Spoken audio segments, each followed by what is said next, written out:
अस्सलाम वालेकुम guys, welcome to my new अजीबो गरीब व्लॉग। तो मेरा नाम है रोशी और आज मैं आप लोगों के लिए लाई हूँ एक न्यू रेसिपी।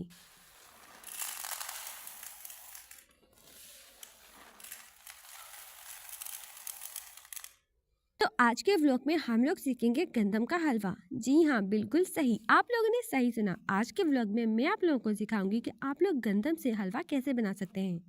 तो हाँ, माफ़ करिएगा, मैं नहीं बल्कि आपको मेरी अम्मी ही ये रेसिपी सिखाएंगी। मेरी अम्मी आपको बताएंगी कि आप लोग गंदम के दानों से हलवा कैसे बना सकते हैं। तो यहाँ थाल के अंदर मैंने कुछ गंदम निकाली है, तो जो उसके अंदर गैर ज़रूरी चीज़ें अब मैं उनको चुन रही हूँ। आपको भी बिल्कुल इसी तरह से गंदम को एकदम साफ़ कर लेना है।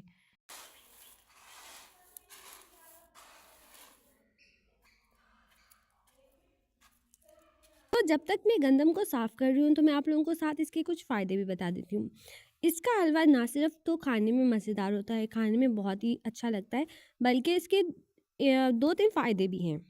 तो क्योंकि आजकल एक ऐसा वक्त चल रहा है, क्या जवान क्या बूढ़े सबके पैरों में दर्द हो रहा है, हड्डियों में दर्द हो रहा है, सबकी नज़रें कमज़ोर हो रही हैं, उनको सही से नज़र नहीं आ रहा है। तो ये जो हलवा है ना, वो उनके लिए बेस्ट है। ये उनको खाना चाहिए जिनकी नज़र कमज़ोर हो रही है, जिनके जोड़ों में दर्द होता है। तो ये उनके लिए बहुत ही ज़्यादा फ़ायदेमंद है। तो आप लोग देखिएगा कि इंशाल्लाह इंशाल्लाह इस हलवा को खाने के बाद ना आप लोगों को बहुत ही ज़्यादा फ़ायदा पहुंचेगा और आप लोगों की नज़र भी ठीक हो जाएगी और आप लोगों के जो जोड़ों में दर्द होता है ना, वो भी इंशाल्लाह ज़रूर ठीक होगा। तो आप लोग रोशी और उसकी अम्मी की ये वाली रेसिपी भी ज़रूर ट्राई करिएगा। तो यहाँ पे देखिए, फाइनली पूरे 1 साल के बाद मेरे पौधे ने भी फूल देने शुरू कर दिए हैं। ये एक बहुत ही खूबसूरत सा फ्लावर है और मैं इसको जो पौधा है इसका मैं उसको केली के नाम से जानती हूँ। अगर आप लोगों को इसका कोई और नाम पता है तो मुझे कमेंट्स में ज़रूर बताइएगा। तो पूरा 1 साल के बाद इसने फल देना शुरू किया है, मतलब फूल देने शुरू किए हैं। मतलब फाइनली मुझे बहुत ही खूबसूरत लगता है। ले तो यहाँ पे देखिए, यहाँ पे मेरा एक छोटा-सा गार्डन है और उसकी सफाई-सुथराई हो रही है। मेरे गार्डन के अंदर ज़्यादा फ्लावर्स नहीं है, लेकिन बहुत जल्द मैं रंग-बिरंगे यहाँ पर फूल लगाने वाली हूँ, इंशाल्लाह। तो चलिए चलते हैं अब हम अपनी रेसिपी की तरफ। तो इस रेसिपी के लिए हमें सबसे पहले एक मटका चाहिए होगा। तो अब आप लोग कहोगे कि यार हमारे पास तो कोई मटका ही नहीं है, हम इस रेसिपी को कैसे ट्राई करें। रुको ज़रा, सब्र करो, इसमें घबराने की कोई बात नहीं। अगर आपके पास मटका मौजूद नहीं है तो आप इस मटके की जगह कोई बड़ा सा स्टील या सिल्वर का बर्तन भी ले सकते हैं।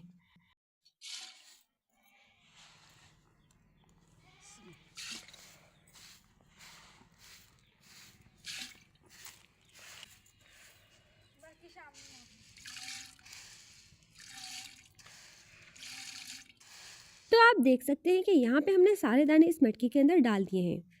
तो अब आप पूछेंगे कि मैंने कितनी गंदम ली। ये तो आप पे डिपेंड करता है। आप चाहें तो 3 से 4 किलो भी ले सकते हैं। अगर आप चाहें तो 2 से 3 कप भी ले सकते हैं। लेकिन 2 से 3 कप गंदम लेने का कोई फ़ायदा नहीं है, क्योंकि इतने में आपका हलवा कभी भी तैयार नहीं होगा। तो आप जब भी गंदम लें 3 से 4 किलो तो ज़रूर ही लें, ताकि अच्छे से ज़्यादा सा हलवा बन जाए। क्योंकि इस हलवे को बनाने में आपकी बहुत मेहनत शामिल होगी, तो जाहिर सी बात है, अगर आप इतनी मेहनत करेंगे तो इतना हलवा तो बनाएं कि बाद में भी खाते रहें। तो यहाँ पे हमने मटकी के अंदर दाने भगो दिए और ऐसे ही इसको 3 से 4 दिन के लिए बंद करके छोड़ देंगे। तो 3 से 4 दिन तक के लिए गंदम को इसलिए पानी में भिगो के रखा है कि गंदम अच्छे से नरम हो जाए। तो यहाँ पे मैं आपको एक और बहुत ज़रूरी बात बताती चलूँ। तो जब भी आप ऐसे गंदम को भिगो के रखें तो रोज़ उसका पानी लाजमी चेंज करिएगा। तो आपको करना ये होगा कि हर रोज़ पहले वाले पानी को गिरा के उसमें नया पानी ऐड करना है। मतलब जितने दिन भी आप रखते हैं, 3 से 4 दिन या 5 से 6 दिन, तो आपको रोज़ उसमें नया पानी ऐड करना होगा। पहले वाले पानी को आप गिरा देंगे। इससे ये होता है कि आपकी गंदम कभी भी स्मेल नहीं करती, क्योंकि अगर आप पानी चेंज नहीं करेंगे तो आपकी गंदम में स्मेल आने लगेगी और वही जब आप हलवा बनाएंगे तो आपके हलवे में से भी स्मेल आएगी। उससे आपकी मेहनत भी ज़ाया होगी और आपको खाने में भी बिल्कुल भी मज़ा नहीं आएगा। तो प्लीज़ पानी ज़रूर चेंज करिएगा। गाइस, तो 4 दिन हमारे गुजर चुके हैं। तो पिछले 1 हफ्ते से मुझे काफ़ी बुखार है और नज़ला, ज़ुकाम, खांसी ये सब भी है। तो इसलिए आपको मेरी आवाज़ भी थोड़ी अजीब सी लग रही होगी पिछली 1-2 वीडियो में, तो प्लीज़ आप थोड़ा इग्नोर करिएगा।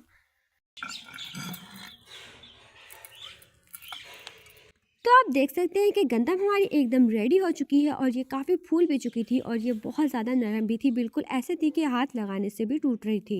इसमें से बिल्कुल भी स्मेल नहीं आ रही थी, क्योंकि हम इसका रोज़ पानी चेंज करते थे। तो चलिए चलते हैं अब इस यूनिक रेसिपी की तरफ।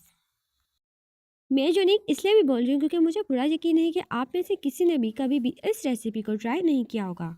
लेकिन ट्रस्ट मी, ये रेसिपी जितनी मुश्किल है, इसका हलवा इतना ही ज़्यादा मज़ेदार है। वैसे मेरी अम्मी मुझसे रोज़ पूछती हैं कि रोशी कितने लोगों ने हमारे चैनल को सब्सक्राइब किया है और कितने लोगों ने हमारे वीडियोस को देखा है। क्या वो हमारे वीडियोस को लाइक करते हैं? क्या वो हमारे लिए कोई कमेंट्स करते हैं? क्या उनको हमारी कोई वीडियो पसंद आ रही है? हाँ, इतने ज़्यादा क्वेश्चन, मेरे पास तो किसी एक क्वेश्चन का भी आंसर नहीं है, क्योंकि मेरे पास अपनी अम्मी को देने के लिए भी कोई भी गुड न्यूज़ नहीं है। तो प्लीज़ आप मेरी अम्मी के चैनल को सब्सक्राइब करें और उनकी वीडियो को आगे शेयर करें। आपकी ये छोटी सी मदद मेरी अम्मी के लिए बहुत बड़ी खुशी बन सकती है। तो चलिए चलते हैं अब गंदम के हलवे की रेसिपी की तरफ। जी हाँ, बिल्कुल यही तरीका फॉलो करते हुए आपको भी अपनी गंदम को ऐसे ही कूट लेना होगा। लेकिन अगर आपके पास कुंडी और डंडा नहीं है या फिर आप इतनी ज़्यादा मेहनत नहीं कर सकते, आप बहुत ज़्यादा सुस्त हैं, तो रुकिए ज़रा, आपको घबराने की कोई भी ज़रूरत नहीं है। आपकी बहन लाई है आपके लिए फ्री जुगाड़। तो आप लोग इसे किसी ग्राइंडर के अंदर डाल के भी पीस सकते हैं, क्योंकि हमारे पास ग्राइंडर नहीं था तो इसलिए हमने इसे इस तरह से पीस लिया। हिल बहुत रहा है।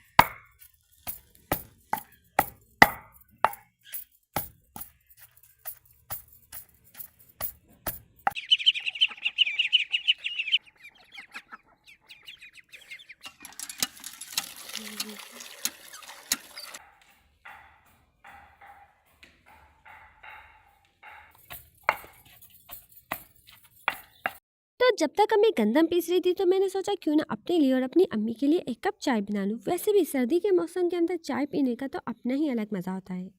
तो यहाँ पे अम्मी ने गंदम को बहुत ही अच्छी तरीके से पीस लिया है। तो आप देख सकते हैं कि आपको इसमें से कुछ वाइट वाइट नज़र आ रहा होगा। जी हाँ, बिल्कुल यही असल और मेन चीज़ है।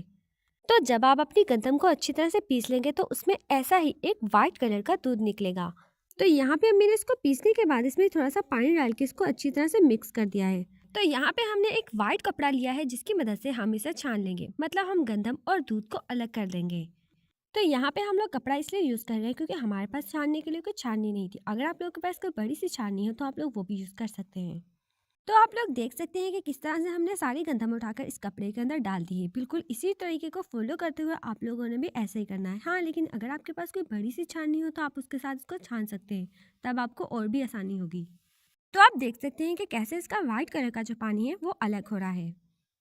असल में ये वाइट कलर का जो पानी है यही असल मेन चीज़ है। इसी चीज़ से आपका हलवा पककर तैयार होगा।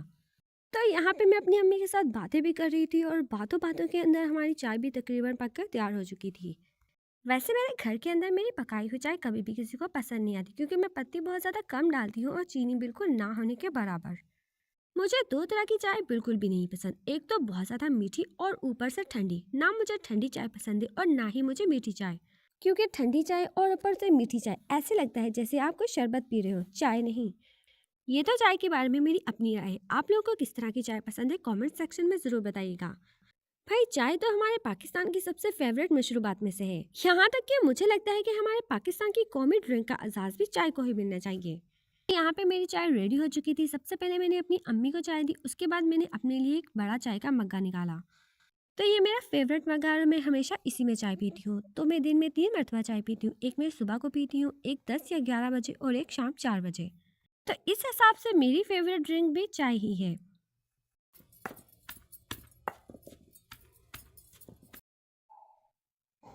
तो ये हमारा बाज है जो इस वक्त फिश पार्टी कर रहा है। वैसे ये इस कदर फजूल बाज है कि ये खुद से कुछ भी नहीं कर सकता।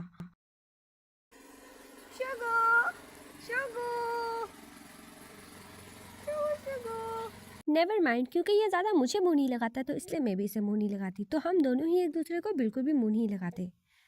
तो जब भी हम एक दूसरे को देखते हैं हम ऐसे मुंह फेर लेते हैं जैसे आप अपनी एक्स को देख के मुंह फेरते हैं।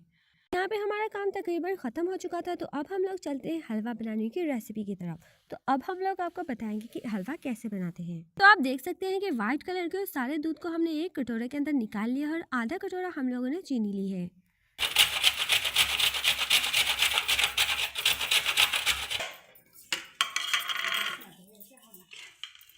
तो यहाँ पे हर चीज़ रेडी हो चुकी है, तो अब चलते हैं रेसिपी की तरफ।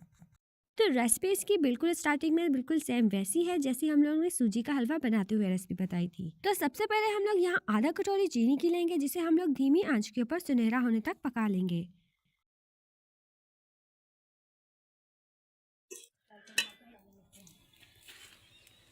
आय हाय, अब मेरे को हिलाना पड़ेगा इसको। ओ उल्टे हाथ सीधे हाथ। तो आप लोग देख सकते हैं कि हमने चीनी को इतना ज़्यादा फ्राई कर लिया है कि वो घुल के गोल्डन कलर की हो गई है।